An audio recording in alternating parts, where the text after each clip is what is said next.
प्राचीन ग्रंथों में कई राम गीताएं पाई जाती हैं। प्रत्येक में वक्ता भगवान श्री राम ही हैं, परंतु श्रोता तथा प्रतिपाद्य विषय भिन्न भिन्न हैं। आध्यात्म रामायण के उत्तरकांड के 5वें सर्ग के रूप में ये राम गीता प्राप्त होती है। सीता वनवास प्रसंग के अनंतर एक बार जब लक्ष्मण जी ने भगवान श्री रामचंद्र जी से अज्ञान रूपी सागर को पार कराने वाले ज्ञानोपदेश देने की प्रार्थना की, तब श्री रघुनाथ जी ने उनको जो उपदेश दिया वही राम गीता कहलाती है। इसमें युक्ति युक्त विवेचन द्वारा आत्मज्ञान को ही विशुद्ध ज्ञान बताकर समस्त इंद्रियों को विषयों से निवृत्त करके आत्मानुसंधान हेतु प्रेरित किया गया है। इस राम गीता को यहां प्रस्तुत किया जा रहा है। किसी दिन भगवान श्री राम, जिनके चरण कमलों की सेवा साक्षात श्री लक्ष्मी जी करती हैं, एकांत में बैठे हुए थे। उस समय शुद्ध विचार वाले लक्ष्मण जी उनके पास जाकर उन्हें भक्तिपूर्वक प्रणाम कर अति विनीत भाव से कहने लगे, हे महामते, आप शुद्ध ज्ञान स्वरूप समस्त देहधारियों के आत्मा, सबके स्वामी और स्वरूप से निराकार हैं। जो आपके चरण कमलों के लिए भ्रमर रूप हैं, उन परम भागवतों के सहवास के रसिकों को ही आप ज्ञान दृष्टि से दिखलाई देते हैं। हे प्रभु, योगी जन जिनका निरंतर चिंतन करते हैं, संसार से छुड़ाने वाले उन आपके चरण कमलों की मैं शरण हूं। आप मुझे ऐसा उपदेश दीजिए जिससे मैं सुगमता से ही अज्ञान रूपी अपार समुद्र के पार हो जाऊं। श्री लक्ष्मण जी से ये वचन सुनकर शरणागत वत्सल भूपाल शिरोमणि भगवान राम सुनने के लिए उत्सुक हुए लक्ष्मण को उनके अज्ञान अंधकार का नाश करने के लिए प्रसन्न चित्त से ज्ञानोपदेश करने लगे। भगवान श्री राम बोले, सबसे पहले अपने अपने वर्ण और आश्रम के लिए शास्त्रों में बतलाई हुई क्रियाओं का यथावत पालन कर चित्त शुद्ध हो जाने पर उन कर्मों को छोड़ दें और शम दमादि साधनों से संपन्न हो आत्मज्ञान की प्राप्ति के लिए सतगुरु की शरण में जाएं। कर्म देहांतर की प्राप्ति के लिए ही स्वीकार किए गए हैं, क्योंकि उनमें प्रेम रखने वाले पुरुषों से इष्ट अनिष्ट दोनों ही प्रकार की क्रियाएं होती हैं। उनसे धर्म और अधर्म दोनों की ही प्राप्ति होती है और उनके कारण शरीर प्राप्त होता है, जिससे फिर कर्म होते हैं। इसी प्रकार ये संसार चक्र की भांति चलता रहता है। संसार का मूल कारण अज्ञान ही है और इन शास्त्रीय विधि वाक्यों में उस अज्ञान का नाश ही संसार से मुक्त होने का उपाय बतलाया गया है। अज्ञान का नाश करने में ज्ञान ही समर्थ है, सकाम कर्म नहीं, क्योंकि उस अज्ञान से उत्पन्न होने वाला कर्म उसका विरोधी नहीं हो सकता। सकाम कर्म द्वारा अज्ञान का नाश अथवा राग का क्षय नहीं हो सकता, बल्कि उससे दूसरे सदोष कर्म की उत्पत्ति होती है। उससे पुनः संसार की प्राप्ति होना अनिवार्य है। इसलिए बुद्धिमान को ज्ञान विचार में ही तत्पर होना चाहिए। कुछ वितर्कवादी ऐसा कहते हैं कि जिस प्रकार वेद के कथन अनुसार ज्ञान पुरुष का साधक है, वैसे ही कर्म वेद विहित हैं और प्राणियों के लिए कर्मों की अवश्य कर्तव्यता का विधान भी है। इसलिए वे कर्म ज्ञान के सहकारी हो जाते हैं। साथ ही श्रुति ने कर्म न करने में दोष भी बतलाया है। इसलिए मुमुक्षु को उन्हें सर्वदा करते रहना चाहिए। और यदि कोई कहे कि ज्ञान स्वतंत्र है एवं निश्चय ही अपना फल देने वाला है, उसे मन से भी किसी और की सहायता की आवश्यकता नहीं है, तो उसका ये कहना ठीक नहीं। क्योंकि जिस प्रकार वेदोक्त यज्ञ सत्य कर्म होने पर भी अन्य कारक आदि की अपेक्षा करता ही है, उसी प्रकार विधि से प्रकाशित कर्मों के द्वारा ही ज्ञान मुक्ति का साधक हो सकता है। अतः कर्मों का त्याग उचित नहीं है। सिद्धांती, ऐसा जो कोई कुतर्की कहते हैं, उनके कथन में प्रत्यक्ष विरोध होने के कारण वो ठीक नहीं है, क्योंकि कर्म देहाभिमान से होता है और ज्ञान अहंकार के नाश होने पर सिद्ध होता है। वेदांत वाक्यों का विचार करते करते विशुद्ध विज्ञान के प्रकाश से उद्भासित जो चरम आत्मवृत्ति होती है, उसी को विद्या आत्मज्ञान कहते हैं। इसके अतिरिक्त कर्म संपूर्ण कारक आदि की सहायता से होता है, किंतु विद्या समस्त कारक आदि का नाश कर देती है। इसलिए समस्त इंद्रियों के विषयों से निवृत्त होकर निरंतर आत्म अनुसंधान में लगा हुआ बुद्धिमान पुरुष संपूर्ण कर्मों का सर्वथा त्याग कर दे, क्योंकि विद्या का विरोधी होने के कारण कर्म का उसके साथ समुच्चय नहीं हो सकता। जब तक माया से मोहित रहने के कारण मनुष्य का शरीर आदि में आत्मभाव है, तभी तक उसे वैदिक कर्मानुष्ठान कर्तव्य है। नेति नेति आदि वाक्यों से संपूर्ण अनात्म वस्तुओं का निषेध करके अपने परमात्म स्वरूप को जान लेने पर फिर उसे समस्त कर्मों को छोड़ देना चाहिए। जिस समय परमात्मा और जीवात्मा के भेद को दूर करने वाला प्रकाशमय विज्ञान अंतःकरण में स्पष्टतः भासित होने लगता है, उसी समय आत्मा के लिए संसार प्राप्ति की कारण माया अनायास ही कारक आदि के सहित लीन हो जाती है। श्रुति प्रमाण से उसके नष्ट कर दिए जाने पर फिर वो अपना कार्य करने में समर्थ भी किस प्रकार हो सकेगी, क्योंकि परमार्थ तत्व एकमात्र ज्ञान स्वरूप निर्मल और अद्वितीय है। अतः बोध हो जाने पर फिर अविद्या उत्पन्न नहीं होगी। जब एक बार नष्ट हो जाने पर अविद्या का पुनः जन्म ही नहीं होता, तो बोधवान को मैं इस कर्म का करता हूं ऐसी बुद्धि कैसे हो सकती है।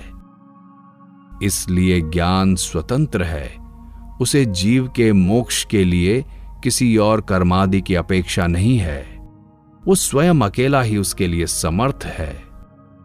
इसके सिवा तैत्तिरीय शाखा की प्रसिद्ध श्रुति भी आग्रहपूर्वक स्पष्ट कहती है कि समस्त कर्मों का त्याग करना ही अच्छा है, तथा एतावत इत्यादि वाजन स्नेही शाखा की श्रुति भी कहती है कि मोक्ष का साधन ज्ञान ही है, कर्म नहीं। और तुमने जो ज्ञान की समानता में यज्ञादि का दृष्टांत दिया सो ठीक नहीं है, क्योंकि उन दोनों के फल अलग अलग हैं। इसके अतिरिक्त यज्ञ तो बहुत से कारकों से सिद्ध होता है और ज्ञान इससे विपरीत है, अर्थात वो कारक आदि से साध्य नहीं है। कर्म के त्याग करने से मैं अवश्य प्रायश्चित भोगी होऊंगा, ऐसी अनात्म बुद्धि अज्ञानियों को हुआ करती है, तत्वज्ञानियों को नहीं। इसलिए विकार रहित चित्त वाले बोधवान पुरुष को विहित कर्मों का भी विधि पूर्वक त्याग कर देना चाहिए। फिर शुद्ध चित्त होकर श्रद्धा पूर्वक गुरु की कृपा से तत्वमसि इस महावाक्य के द्वारा परमात्मा और जीवात्मा की एकता जानकर सुमेरु के समान निश्चल एवं सुखी हो जाए। ये नियम ही है कि प्रत्येक वाक्य का अर्थ जानने में पहले उसके पदों के अर्थ का ज्ञान ही कारण है। इस तत्वमसि महावाक्य के तत् और त्वम पद क्रम से परमात्मा और जीवात्मा के वाचक हैं और असि उन दोनों की एकता करता है। इन दोनों जीवात्मा और परमात्मा में जीवात्मा प्रत्यक अंतःकरण का साक्षी है और परमात्मा परोक्ष इंद्रियातीत है। इस वाच्यार्थ रूप विरोध को छोड़कर और लक्षणावृत्ति से लक्षित उनकी शुद्ध चेतना को ग्रहण कर उसे ही अपना आत्मा जाने और इस प्रकार एक ही भाव से स्थित होए। इन तत्व एवं त्वम पदों में एक रूप होने के कारण जहती लक्षणा नहीं हो सकती और परस्पर विरोध होने के कारण अजहल लक्षणा भी नहीं हो सकती। इसलिए सोयम ये वही है। इन दोनों पदों के अर्थ की भांति इन तत् और त्वयं पदों में भी भाग त्याग लक्षणा ही निर्दोषता से हो सकती है। पृथ्वी आदि पंचीकृत भूतों से उत्पन्न हुए सुख दुखादि कर्म भोगों के आश्रय और पूर्वोपार्जित कर्म फल से प्राप्त होने वाले इस मायामय आदि अंतवान शरीर को विज्ञजन आत्मा की स्थूल उपाधि मानते हैं और मन, बुद्धि, 10 इंद्रियां तथा 5 प्राण इन 17 अंगों से युक्त और अपंचीकृत भूतों से उत्पन्न हुए सूक्ष्म शरीर को जो भोक्ता के सुख दुखादि अनुभव का साधन है, आत्मा का दूसरा देह मानते हैं। इनके अतिरिक्त अनादि और अनिर्वाच्य मायामय कारण शरीर ही जीव का तीसरा देह है। इस प्रकार उपाधि भेद से सर्वथा पृथक स्थित अपने आत्मस्वरूप को क्रमशः उपाधियों का बाध करते हुए अपने हृदय में निश्चय करे। स्फटिक मणि के समान ये आत्मा भी अन्नमय आदि भिन्न भिन्न कोशों में उनके संग से उन्हीं के आकार का भासने लगता है, किंतु इसका भली प्रकार विचार करने से यह अद्वितीय होने के कारण असंग रूप और अजन्मा निश्चित होता है। त्रिगुणात्मिका बुद्धि ही स्वप्न, जागृत और सुषुप्ति भेद से 3 प्रकार की वृत्तियां दिखाई देती हैं, किंतु इन तीनों वृत्तियों में से प्रत्येक का एक दूसरे में व्यभिचार होने के कारण ये तीनों ही एकमात्र कल्याण स्वरूप नित्य पर ब्रह्म में मिथ्या हैं। बुद्धि की वृत्ति ही देह, इंद्रिय, प्राण, मन और चेतन आत्मा के संघात रूप से निरंतर परिवर्तित होती रहती है। ये वृत्ति तमोगुण से उत्पन्न होने वाली होने के कारण अज्ञान रूपा है और जब तक ये रहती है तब तक ही संसार में जन्म होता रहता है। नेति नेति आदि श्रुति प्रमाण से निखिल संसार का बाध करके और हृदय में चिदग्नामृत का आस्वादन करके संपूर्ण जगत को उसके सार रूप सत ब्रह्म को ग्रहण करके त्याग दे, जैसे नारियल के जल को पीकर मनुष्य उसे फेंक देते हैं। आत्मा न कभी मरता है न जन्मता है, वो न कभी क्षीण होता है और न बढ़ता ही है। वो पुरातन, संपूर्ण विशेषणों से रहित, सुख स्वरूप, स्वयं प्रकाश, सर्वगत और अद्वितीय है। जो इस प्रकार ज्ञानमय और सुख स्वरूप है, उसमें यह दुखमय संसार की प्रतीति कैसे हो सकती है? ये तो अध्यास के कारण अज्ञान से ही दिखाई दे रहा है। ज्ञान से तो ये एक क्षण में ही लीन हो जाता है, क्योंकि ज्ञान और अज्ञान का परस्पर विरोध है। भ्रम से जो अन्य में अन्य की प्रतीति होती है, उसी को विद्वानों ने अध्यास कहा है। जिस प्रकार असर्प रूप रज्जु आदि में सर्प की प्रतीति होती है, उसी प्रकार ईश्वर में संसार की प्रतीति हो रही है। जो विकल्प और माया से रहित है, उस सब के कारण निरामय, अद्वितीय और चित्त स्वरूप परमात्मा ब्रह्म में पहले इस अहंकार रूप अध्यास की ही कल्पना होती है।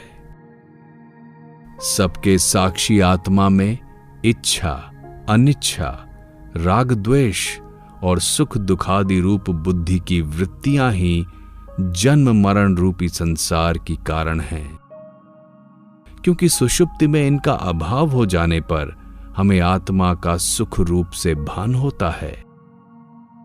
अनादि अविद्या से उत्पन्न हुई बुद्धि में प्रतिबिंबित ये चेतन का प्रकाश ही जीव कहलाता है।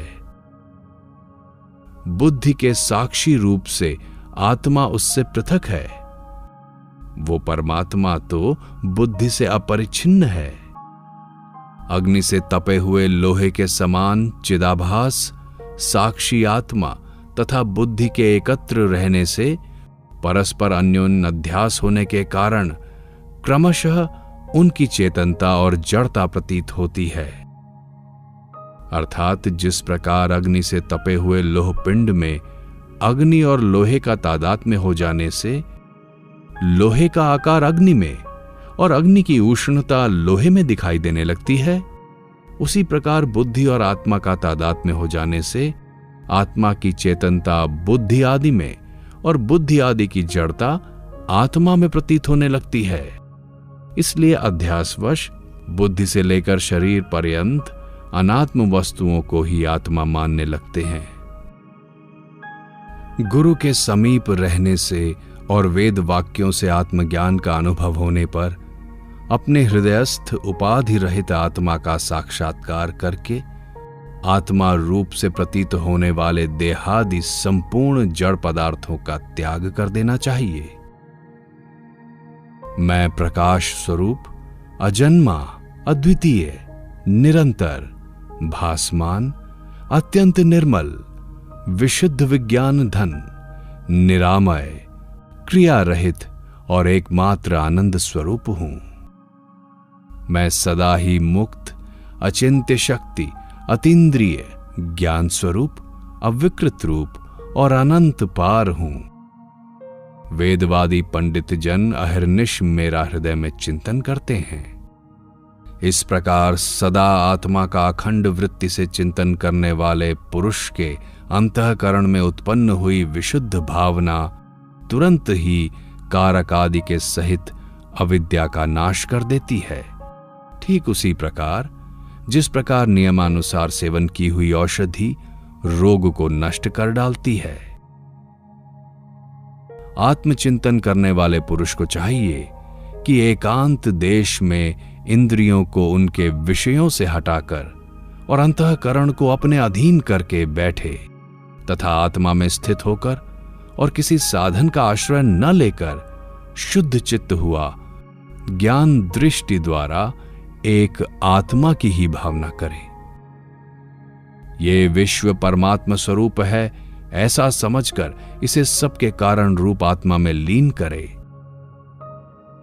इस प्रकार जो पूर्ण चिदानंद स्वरूप से स्थित हो जाता है उसे बाह्य अथवा आंतरिक किसी भी वस्तु का ज्ञान नहीं रहता। समाधि प्राप्त होने के पूर्व ऐसा चिंतन करे कि संपूर्ण चराचर जगत केवल ओमकार मात्र है। यह संसार वाच्य है और ओमकार इसका वाचक है। अज्ञान के कारण ही इसकी प्रतीति होती है, ज्ञान होने पर इसका कुछ भी नहीं रहता। ओमकार में अ, उ और म ये तीन वर्ण हैं। इनमें से अकार विश्व जागृति के अभिमानी का वाचक है, उकार तेजस अर्थात स्वप्न का अभिमानी कहलाता है और मकार प्राज्ञ अर्थात सुषुप्ति के अभिमानी को कहते हैं। यह व्यवस्था समाधि लाभ से पहले की है। तत्व दृष्टि से ऐसा कोई भेद नहीं है। नाना प्रकार से स्थित आकार रूप विश्व पुरुष को उकार में लीन करे और ओमकार के द्वितीय वर्ण तेजस रूप उकार को उसके अंतिम वर्ण मकार में लीन करे। फिर कारणात्मा प्राज्ञ रूप मकार को भी चिदघन रूप परमात्मा में लीन करे और ऐसी भावना करे कि वो नित्य मुक्त विज्ञान स्वरूप उपाधिहीन निर्मल पर ब्रह्म मैं ही हूं।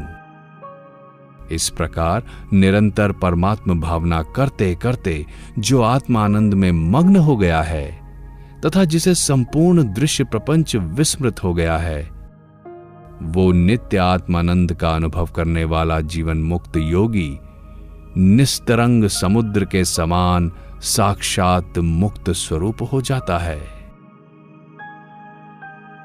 इस प्रकार जो निरंतर समाधि योग का अभ्यास करता है, जिसके संपूर्ण इंद्रिय गोचर विषय निवृत्त हो गए हैं तथा जिसने काम क्रोधादि संपूर्ण शत्रुओं को परास्त कर दिया है, उन छहों इंद्रियों, मन और पांचों ज्ञानेंद्रियों को जीतने वाले महात्मा को मेरा निरंतर साक्षात्कार होता है।